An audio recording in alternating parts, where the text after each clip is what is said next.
बिस्मिल्लाहिर्रहमानिर्रहीम। अस्सलाम वालेकुम व्यूअर्स, उम्मीद करती हूँ आप सब खैरियत से होंगे।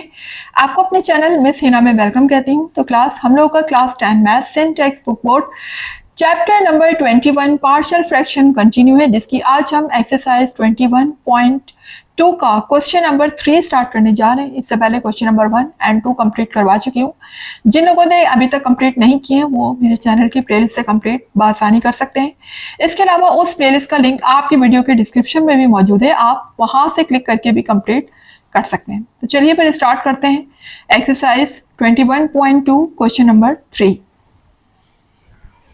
जी, एक्सरसाइज 21.2 का क्वेश्चन नंबर 3 हम स्टार्ट करने जा रहे हैं। केस नंबर 2 हमारा कंटिन्यू है, रिपीटेड लीनियर फैक्टर्स। ठीक है, तो अब आप देख सकते हैं क्लास, सबसे पहला काम आप ये चेक किया करें क्या ये प्रॉपर रैशनल फ्रैक्शन है।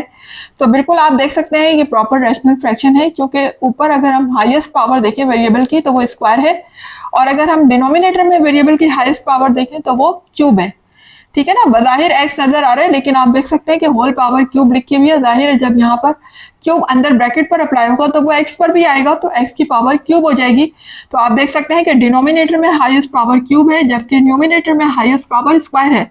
इसका मतलब न्यूमिनेटर की हाईएस्ट पावर कम है और डिनोमिनेटर की हाईएस्ट पावर ज्यादा है। तो हम ये कह सकते हैं कि ये प्रॉपर रैशनल फ्रैक्शन है। तो चलें फिर हम स्टार्ट करते हैं और रिजॉल्व करते हैं इनटू पार्शियल फ्रैक्शन में। उसके लिए हम सबसे पहले क्या करेंगे, हम सपोज करते हैं इस फ्रैक्शन को, तो लिख लीजिएगा let 5x square minus 30x plus 44 upon x minus 2 का होल क्यूब। ठीक है, आपको पता है स्टार्टिंग में मैंने क्वेश्चन नंबर 1 करवाया था, उसमें किस तरीके से इस ब्रैकेट को सपोज करना है आपको। तो चूंकि यहाँ पर पावर जो है वो ब्रैकेट की 3 तक जा रही है, तो हम इसको 3 पार्शियल फ्रैक्शन में डिवाइड करेंगे। किस तरीके से, A1, A2 और A3 में। क्योंकि यहाँ पर आप देख सकते हैं कि टोटल ब्रैकेट्स कितनी है, 3 हैं। तो सबसे पहले हम लिखेंगे A1। देखिए हम सीक्वेंस से चलेंगे, पहले हम 1 से स्टार्ट करेंगे, हाईएस्ट पावर इसकी ब्रैकेट की हाईएस्ट पावर 1, फिर 2 और फिर लास्ट में 3। तो पहले हम लिखेंगे x माइनस 2, इसकी पावर क्या है, 1 है, तो 1 हम लगाते नहीं। ठीक है, पहले 1 लिखी हमने, उसके बाद फिर सेकंड मेरा पार्शियल फ्रैक्शन क्या हो जाएगा, A2। अब हम 1 लगा चुके हैं, नेक्स्ट मेरी पावर क्या हो जाएगी, x माइनस 2 की होल पावर स्क्वायर। ठीक है, 1 के बाद पावर 2 आ गई। अब मुझे कहां तक जाना है, पावर 3 तक जाना है, तो लास्ट पावर मेरी क्या हो जाएगी, तो लास्ट मेरा पार्शियल फ्रैक्शन हो जाएगा A3, और मेरी हाईएस्ट पावर हो जाएगी x माइनस 2 होल पावर 3। देख सकते हैं पहले होल पावर 1, होल पावर 2 और फिर लास्ट में होल पावर क्यूब। तो हमें क्यूब तक ही जाना था, तो हमने क्यूब तक ही सपोज करा। फर्स्ट कहें अगर इसके ऊपर पावर 4 लिखी होती तो हम एक और पार्शियल फ्रैक्शन सपोज करते A4 के नीचे इसकी होल पावर आ जाती पावर 4। उम्मीद है कि क्लास आपको सपोजिशन समझ आ रही होगी कि हमने पार्शियल फ्रैक्शन में इसको किस तरीके से सपोज करना है। अब आप नाम दे दीजिए इस इक्वेशन को इक्वेशन 1। जी, ये मेरी हो गई है इक्वेशन 1। अब नेक्स्ट स्टेप हम क्या करते हैं, एलसीएम लेंगे हम। ठीक है, राइट हैंड साइड का एलसीएम ले लेते हैं।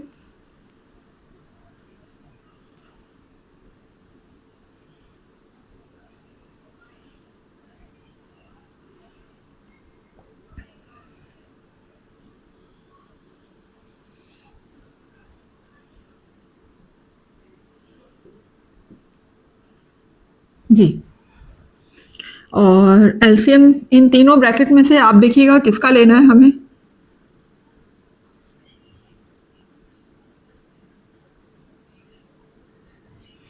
जी, तो क्लास मैंने आपसे कहा था कि एलसीएम हम हमेशा उस ब्रैकेट को लेते हैं जिसकी हाईएस्ट पावर सबसे ज्यादा हो। देखिए तीनों ब्रैकेट एक जैसी है ना, ये भी x माइनस 2 है, ये भी x माइनस 2 है, ये भी x माइनस 2 है, सेम है तीनों ब्रैकेट। अब तीनों ब्रैकेट को तो नहीं हम लेंगे एलसीएम। एलसीएम क्या आएगा, सिर्फ और सिर्फ हाईएस्ट पावर, जिसकी हाईएस्ट पावर होगी, हाईएस्ट पावर यहाँ पर क्या है 3 है, तो हम x माइनस 2 की होल पावर क्यूब को यहाँ हम एलसीएम लेंगे, ठीक है। एलसीएम हमेशा हाईएस्ट पावर का आता है और कॉमन जब हम लेते हैं तो कॉमन हमेशा लोएस्ट पावर का लेते हैं, ये चीज याद रखिएगा हमेशा। अच्छा, अब इसको हम किस तरीके से लिखेंगे a1 के साथ, देख सकते हैं क्लास a1 के नीचे मेरा क्या लिखा हुआ है x माइनस 2, जबकि एलसीएम में कितने x माइनस 2 है टोटल, x माइनस 2 यहाँ पर 3 है क्योंकि होल पावर 3 लिखा हुआ है। तो देखिए एक x माइनस 2 से एक x माइनस 2 क्या हो जाएगा, कैंसिल हो जाएगा और बचेंगे कितने x माइनस 2, यहाँ पर 2x माइनस 2 बचेंगे ना, यानी x माइनस 2 की होल पावर स्क्वायर यहाँ रिमेनिंग बचेगी क्योंकि एक तो कैंसिल हो चुका है, ठीक है। 3 में से 1 माइनस हो गया, कैंसिल हो गया, तो अब यहाँ पर x माइनस 2 कितने रिमेनिंग है, स्क्वायर। तो यहाँ पर हम a1 से इसको मल्टीप्लाई कर देंगे x माइनस 2 की होल पावर स्क्वायर। क्लास ये बहुत इंपॉर्टेंट स्टेप बता रही हूँ, एलसीएम लेने का बाद बच्चे यहाँ पर बहुत मिस्टेक करते हैं, इसको बहुत देखभाल के एलसीएम लेना है। अगर यहाँ मिस्टेक हो गई तो फिर आगे पूरे क्वेश्चन में मिस्टेक होती चली जाएगी और आपका आंसर ठीक नहीं आएगा। इसलिए कोशिश करें वीडियो को स्किप कर करके मत देखें, फॉरवर्ड कर करके मत देखें, पूरा वीडियो को देखें ताकि आपको क्वेश्चन का हर एक कॉन्सेप्ट क्लियर हो जाए। अब आगे देखिएगा a2 के नीचे क्या लिखा हुआ है, x माइनस 2 की होल पावर स्क्वायर, जबकि एलसीएम क्या आ रहा है x माइनस 2 की होल पावर क्यूब, 3 है टोटल पावर।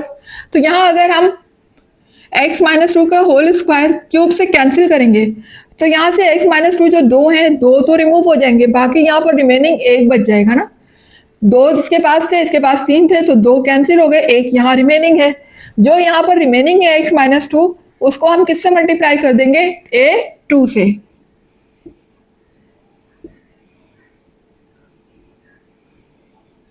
ये सिर्फ 1 रिमेनिंग है ना, 2 तो कैंसिल हो चुके हैं, 3 में से 2 माइनस हो गए, 1 इज रिमेनिंग जो कि मल्टीप्लाई हो जाएगा a2 से। आई होप कि समझ आ रहा होगा आपको। अब आ जाते हैं a3 की तरफ। जी, अब a3 से क्या होगा, देखें a3 के नीचे तो x माइनस 2 की होल पावर क्या लिखी हुई, क्यूब, और हमारा एलसीएम भी यही आ रहा है होल पावर क्यूब, तो ये पूरा का पूरा जो है ये कैंसिल हो जाएगा इससे, x माइनस 2 की होल पावर क्यूब से x माइनस 2 की होल पावर क्यूब से क्या हो जाएगा, पूरा पूरा कैंसिल हो गया, कुछ भी नहीं बचेगा, कोई रिमेनिंग नहीं है। तो a3 यहाँ पर सिर्फ सिंपल अकेला आ जाएगा, इसके साथ कुछ भी हम मल्टीप्लाई नहीं करेंगे। जी, अब नेक्स्ट स्टेप हम क्या करेंगे क्लास, देखें यहाँ पर हम डायरेक्टली इसको क्या करते हैं, कैंसिल कर देते हैं, क्योंकि बहरहाल इसको यहाँ ले जाकर मल्टीप्लाई करके भी तो कैंसिल करना ही है ना, तो वो स्टेप एक एक्स्ट्रा करने के बजाय हम इसको यहीं पर ये लीजिए कैंसिल कर देते हैं, कैंसिल हो गया, ठीक है। अब उसके बाद हमें क्या करना होगा, देख लीजिए 5x square minus 30x plus 44 is equal to, यहाँ मेरे पास रिमेनिंग होगा a1 x minus 2 whole power square plus a2 x minus 2 plus a3, ठीक है जी क्लास। अब देखिए अगर मुझे a1 फाइंड करना है तो अगर मैं पुराने तरीके से देखूं अपना, जो कि हमने 21.1 में किया था, तो उसके लिए इन दोनों में कोई एक सेम ब्रैकेट या सेम कुछ भी ऐसी चीज सेम हो जहां पर मैं x की वैल्यू को वो पुट करूं तो ये दोनों जो है वो रिमूव हो जाए और मैं इसीलिए a1 फाइंड कर लूँ। तो अगर आप देखिए तो a2 और a3 में कुछ भी सेम नहीं है, ना a2 के पास कोई ऐसा वेरिएबल है ना a3 के पास कोई ऐसा वेरिएबल है जो कि दोनों आपस में दोनों में कॉमन हो।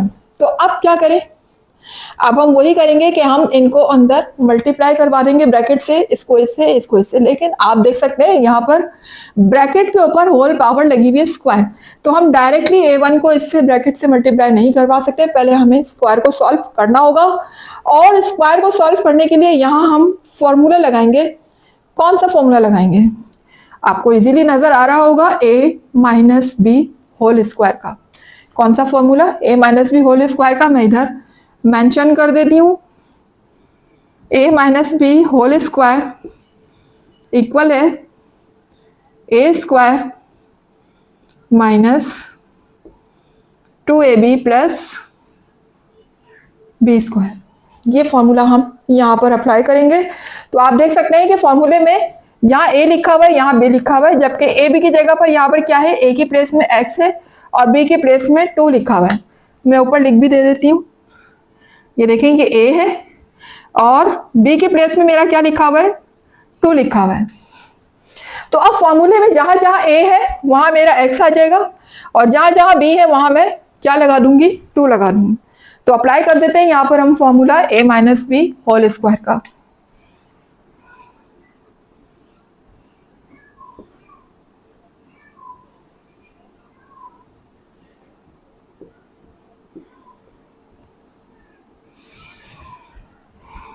जी, जब हम इस पे फॉर्मूला अप्लाई करेंगे ब्रैकेट में तो देखिएगा फॉर्मूले में पहले क्या लिखा हुआ है, ए स्क्वायर। ए किसके इक्वल है यहाँ पर, एक्स के, ठीक है ना। तो हम जहाँ ए स्क्वायर लिखा हुआ है वहां मैं क्या लिख दूंगी, एक्स स्क्वायर। फिर आगे फॉर्मूले में लिखा हुआ है माइनस, तो मैंने भी लगा दिया माइनस, पे लिखा हुआ है 2ab, तो 2 हमने लगाया और ए किसके इक्वल है, एक्स के, तो ए के प्लेस में एक्स आ जाएगा, ठीक है। और आगे लिखा हुआ है बी, तो बी किसके इक्वल है यहाँ पर 2 के, तो यहाँ 2 आ गया। फिर आगे फॉर्मूले में प्लस का साइन है तो मैंने प्लस का साइन लगाया, लिखा हुआ है बी स्क्वायर, तो बी इक्वल है 2 के, तो यहाँ पर हो जाएगा 2 का स्क्वायर, ठीक है जी। यहाँ पर मैं कर्ली ब्रैकेट का यूज कर लेती हूँ क्योंकि ऑलरेडी राउंड ब्रैकेट हम लगा चुके हैं। तो ये लीजिए, ये कर्ली ब्रैकेट आ गई यहाँ पर, ठीक है। अच्छा, अब यहाँ तो ऐसा कोई फॉर्मूला अप्लाई नहीं हो रहा है तो हम डायरेक्टली a2 को इस ब्रैकेट से मल्टीप्लाई करवा देते हैं। ये हो जाएगा a2 x और प्लस माइनस माइनस 2 मल्टीप्लाई होगा a2 से तो पहले 2 आ जाएगा और फिर a2 आ जाएगा। लास्ट में मेरा लिखा हुआ है a3, इसको हम कॉपी कर देते हैं। उम्मीद है कि यहां तक आपको समझ आ रहा होगा क्लास। अब हम इस ब्रैकेट को सॉल्व कर लेते हैं।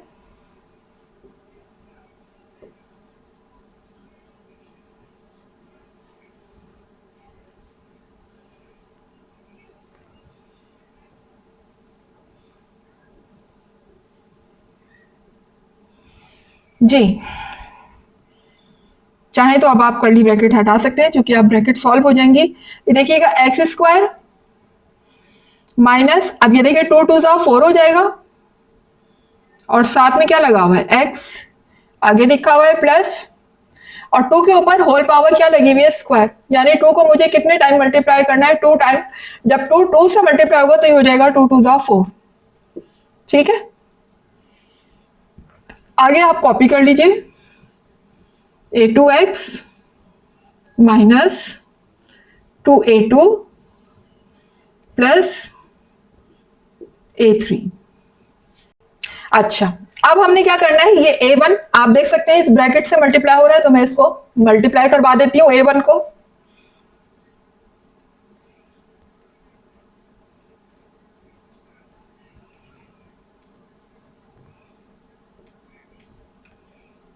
जी, ये a1 जब मल्टीप्लाई होगा एक्स स्क्वायर से तो ये हो जाएगा a1 एक्स स्क्वायर। a1 जब मल्टीप्लाई होगा इससे तो हमेशा याद रखिए नंबर सबसे पहले आता है, 4 को हम पहले लिखेंगे, फिर आ जाएगा a1 और लास्ट में लिखिएगा x, ठीक है। इसी तरह a1 जब 4 से मल्टीप्लाई होगा तो 4 पहले आ जाएगा और a1 को हम बाद में लिख लेंगे।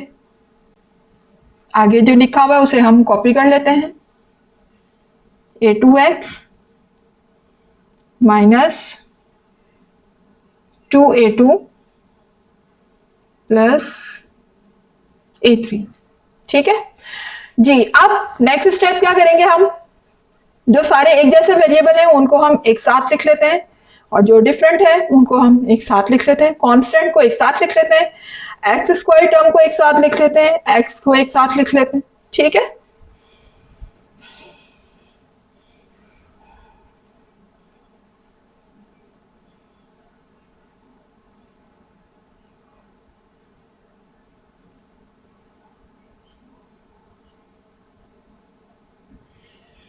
तो एक्स स्क्वायर तो यहाँ पर सिंगल ही है और कोई आपके पास जो है यहाँ पर कोई ऐसी टर्म नहीं है जिसके साथ एक्स स्क्वायर लगाओ, तो हम इसको तो सिंगल ही लिखकर रहने देंगे।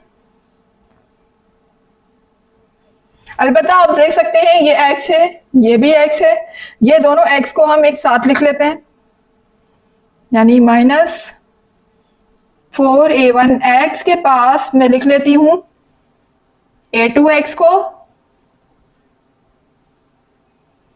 जी। और बाकी आप इन तीनों को देख सकते हैं, ये 4a1 है, ये 2a2 है और ये a3। ये तीनों क्या है? कांस्टेंट है, चूंकि इनके साथ कोई वेरिएबल नहीं लगा हुआ, ना तो x है और ना ही x स्क्वायर है, तो हम तीनों कांस्टेंट को एक साथ लिख लेते हैं। कांस्टेंट कौन कौन से हो गए? 4a1, उसके बाद -2a2, लास्ट में है a3। ठीक है, तो क्लास अब आप देख सकते हैं यहां पर x है, यहां भी x है, दोनों के पास x कॉमन है, तो हम x को बाहर ले आते हैं, कॉमन ले लेते हैं x का।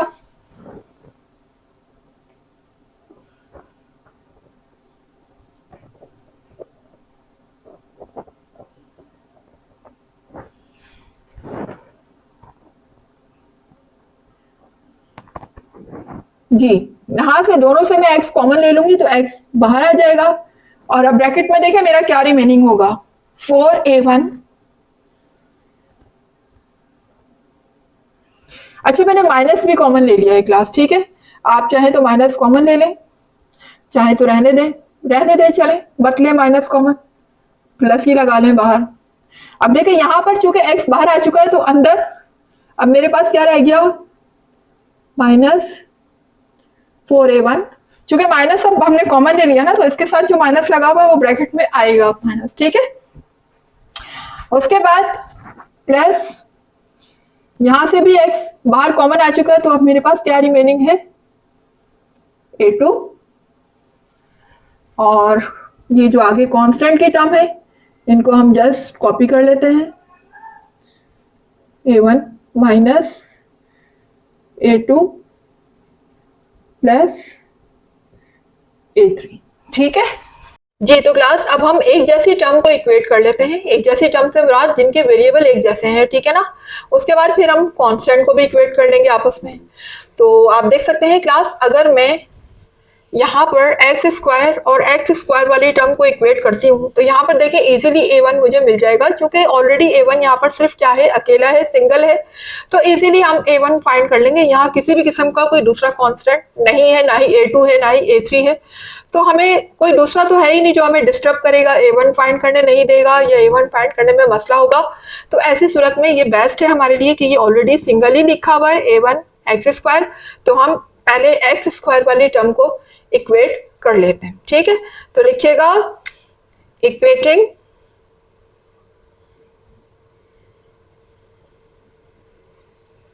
लाइक टर्म्स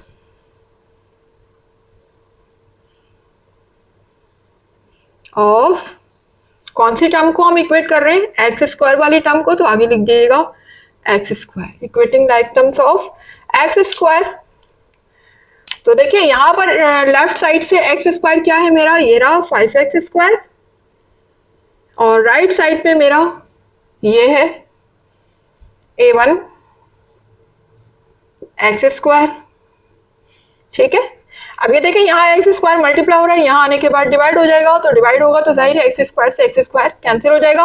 तो बजाय इसके मैं वो स्टेप करके दिखाऊं, लेकर जाऊं, डिवाइड करूं, फिर कैंसिल करूं, तो हम डायरेक्टली इसको कैंसिल कर देते हैं। इस तरीके से डायरेक्टली भी आप कैंसिल कर सकते हैं, बिल्कुल सही होगा ये। उसके बाद यहाँ देखें 5 रह गया और यहाँ पर मेरा रह गया a1, ठीक है। तो कुछ अजीब लग रहा है इस तरह लिखा हुआ, तो a1 को हम पहले लिख लेते हैं और 5 को लिख लेते हैं बाद में। तो a1 की वैल्यू आप देख सकते हैं मुझे क्या मिल गई है? 5। चलें अब हम अपने बाकी के कांस्टेंट भी फाइंड कर लेते हैं जी। तो क्लास a1 हम फाइंड कर चुके हैं, 5 आ रहा था। अब हम अपने बाकी के वेरिएबल फाइंड कर लेते हैं। तो हम ऐसी टर्म को तलाश करेंगे जहां पर हम इजीली a1 की वैल्यू को पुट कर लें ताकि हमें दूसरा कांस्टेंट भी मिल जाए। तो देखिए अगर हम कांस्टेंट से कांस्टेंट को इक्वेट करते हैं, ये कांस्टेंट है ना 44 और ये कांस्टेंट है, इनके साथ किसी किस्म का कोई वेरिएबल नहीं है। तो अगर हम इनको इक्वेट करते हैं तो यहाँ तीनों आ जाएंगे, A1 भी आ जाएगा, A2 भी आ जाएगा, A3 भी आ जाएगा। तो देखिए हमें तो सिर्फ A1 की वैल्यू पता है ना, हम A1 की प्लेस में चले रख देंगे वैल्यू को 5, लेकिन हमें A2 नहीं पता, ना ही हमें A3 पता। तो दो कांस्टेंट हमारे पास अननोन है, तो लिहाजा हम इनको इक्वेट नहीं कर सकते। जब भी कभी दो कांस्टेंट इक्वेट होते हैं तो हम दो एक साथ फाइंड नहीं कर सकते। तो अगर हम इसको इस वाली टर्म को इक्वेट करते हैं x वाली टर्म को, तो यहाँ देखिए क्या लिखा हुआ है A1 और A2। इजीली मुझे A2 मिल सकता है क्योंकि A1 तो मैं फाइंड कर चुकी हूँ ना, तो A1 की प्लेस में मैं ये वैल्यू को लिखूंगी और इजीली मैं फाइंड कर लूंगी A2 को। तो हम कर लेते हैं equating like terms of x, जिनके साथ x लिखा हुआ है। तो लिख लीजिएगा इक्वेटिंग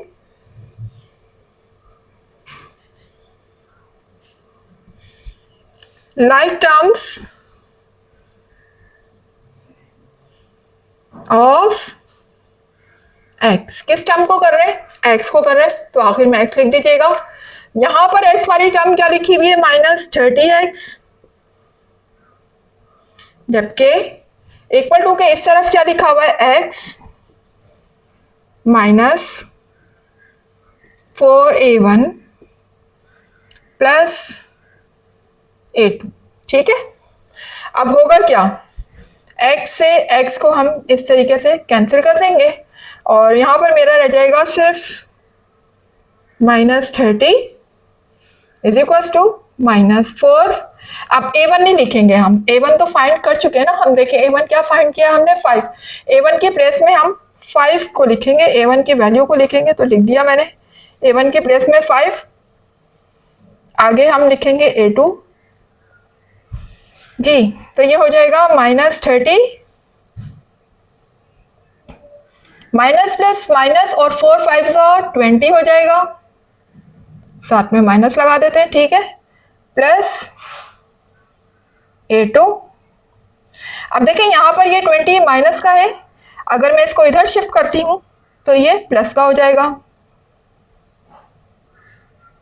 ठीक है, यहां इसके साथ ये माइनस हो रहा है ना, तो यहां शिफ्ट होने के बाद ये प्लस हो जाएगा 20 प्लस, और यहां मेरा क्या रह गया अब? सिर्फ A2 जी। 30 माइनस का 20 प्लस का सब्ट्रैक्शन होगी ना, दोनों के साथ डिफरेंट साइन है। तो 30 में से हम 20 को माइनस करेंगे तो यहाँ रिमेनिंग क्या होगा? 10, और 10 के साथ आ जाएगा माइनस साइन। ठीक है, 10 के साथ माइनस साइन, क्योंकि ग्रेटर नंबर के साथ माइनस साइन लगा हुआ ना, तो हम 10 के साथ माइनस साइन लगा देंगे। ये हो जाएगा A2 जी। अब ये देखिए यहाँ पर A2 बाद में लिखा हुआ है, 10 पहले लिखा हुआ है, तो हम इसको सीधा करके, यानी कि हम पहले लेफ्ट पे A2 को लिख लेते हैं, राइट पे जो है वो 10 को लिख लेते हैं। इस तरीके से कर लेते हैं हम। A2 यहाँ आ जाएगा इज इक्वल टू -10 जी। आप देख सकते हैं A2 की वैल्यू मुझे मिल चुकी है, जो कि आ रही है -10 जी। तो क्लास A1 और A2 हम फाइंड कर चुके हैं आपके सामने। अब हम फाइंड करने जा रहे हैं A3 को, तो देख लीजिएगा A3 कैसे फाइंड करेंगे हम। तो अब देखिए हम इसको भी इक्वेट कर चुके हैं, एक उसको भी इक्वेट कर चुके हैं, एक्स स्क्वायर और एक्स की टर्म इक्वेट हो चुकी हैं। अब हम इक्वेट करने जा रहे हैं कांस्टेंट को। ठीक है, कांस्टेंट में तीनों कांस्टेंट मेरे पास मौजूद है, A1 भी है, A2 भी है, A3 भी है। तो A3 इजीली फाइंड हो जाएगा। A1 और A2 फाइंड हो चुका है, तो A1 की प्लेस में भी हम वैल्यू रख सकते हैं, A2 की प्लेस में भी वैल्यू रख सकते हैं। तो इजीली हमें क्या मिल जाएगा? A3 मिल जाएगा। तो हम इक्वेट कर लेते हैं लाइक टर्म्स ऑफ कांस्टेंट। लिख लीजिएगा इक्वेटिंग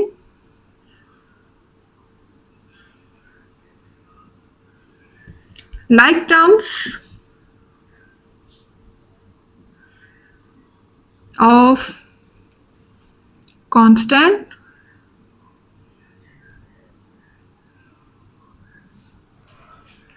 जी। कांस्टेंट यहां पर देखें, लेफ्ट साइड पे मेरा कांस्टेंट क्या है? 44 है, जिसके साथ कोई वेरिएबल नहीं है।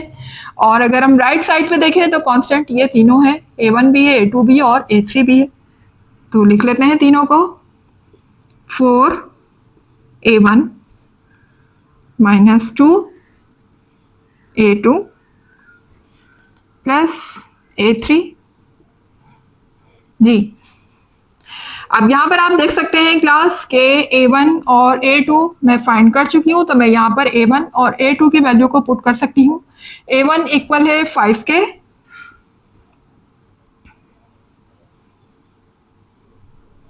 A1 की प्लेस में मैंने रखा 5, और A2 इक्वल है -10 के, तो A2 की प्लेस में हम रखेंगे -10, और A3 हमें फाइंड करना है, वो हमें नहीं पता। अब हम इनको मल्टीप्लाई करवा देते हैं, ये हो जाएगा 44, 4 5 जा 20 हो जाएगा, माइनस माइनस हो जाएगा प्लस, 2 10 जा 20, और प्लस A3, ठीक है। उसके बाद देखें यहाँ पर क्या होगा, 20 + 20 हो जाएगा 40, और आगे लिखा हुआ है प्लस A3। अब देखें यहाँ 40 क्या हो रहा है, A3 से प्लस हो रहा है, अगर मैं इसको लेफ्ट पे शिफ्ट करूं तो ये माइनस हो जाएगा, तो कर देते हैं फिर। 40 यहाँ आने के बाद माइनस हो गया लेफ्ट साइड पे, और अब यहाँ मेरा क्या रह गया, सिर्फ A3। तो 44 में से अगर हम 40 को माइनस करते हैं तो रिमेनिंग क्या आता है मेरा, 4 आएगा, ठीक है। 44 में से जब 40 को माइनस करेंगे तो रिमेनिंग 4 आएगा, और 4 के साथ प्लस साइन आएगा, बिकॉज ग्रेटर नंबर के साथ प्लस साइन है, ठीक है। तो A3 की वैल्यू मुझे क्या मिल गई,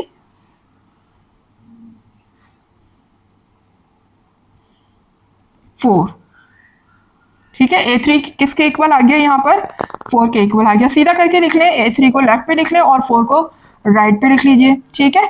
A1 A2 A3 मेरा आ चुका है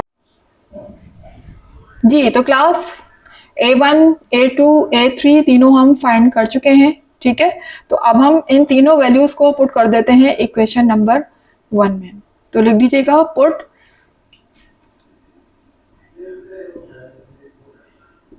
the values of A1,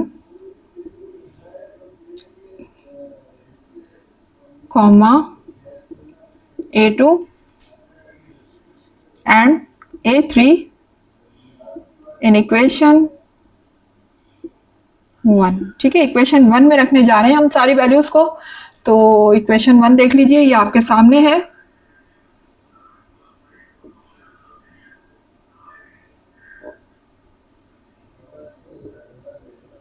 (5x² - 30x + 44 upon x - 2 का होल क्यूब इक्वल है,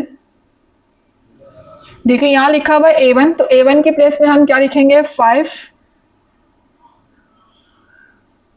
अपॉन में लिखा हुआ है x - 2, ठीक है।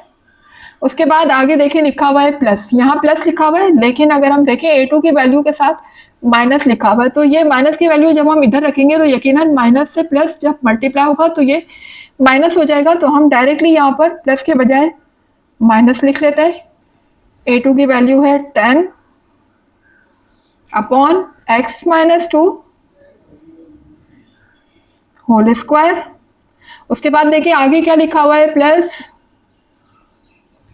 A3 किसके इक्वल है, 4 के, तो हम यहाँ 4 लिख लेते हैं, अपॉन नीचे क्या लिखा हुआ है, x - 2 का होल क्यूब, ठीक है जी। तो ये देख सकते हैं कि हमने इस एक्सप्रेशन को रिजॉल्व कर दिया है पार्शियल फ्रैक्शन में। यही हमारा मकसद था, क्वेश्चन में यही पूछा गया था कि इसको पार्शियल फ्रैक्शन में रिजॉल्व करें, तो पार्शियल फ्रैक्शन में हम अपना आंसर ले आए हैं, यही हमारा आंसर होगा। तो क्लास यहाँ पर मेरा क्वेश्चन नंबर 3 हो चुका है कंप्लीट। उम्मीद है कि आपको समझ आ रहा होगा। अगर आपको समझ आ रहा है, कॉन्सेप्ट क्लियर हो रहे हैं, कुछ सीख रहे हैं आप मेरी वीडियो से, ठीक है, तो अपना फीडबैक, अपना कमेंट ज़रूर दिया करें। इसके अलावा वीडियो अगर आप पसंद आ रही है तो फिर इसको लाइक कीजिए, चैनल को सब्सक्राइब करके बेल आइकन को ज़रूर हिट कीजिएगा, ताकि हर नई आने वाली वीडियो का नोटिफिकेशन आपको टाइम पर मिलता रहे, ठीक है। और मुझे दीजिएगा इजाज़त, इंशाल्लाह मिलते हैं इसके नेक्स्ट क्वेश्चन के साथ। तब तक के लिए अल्लाह हाफिज़।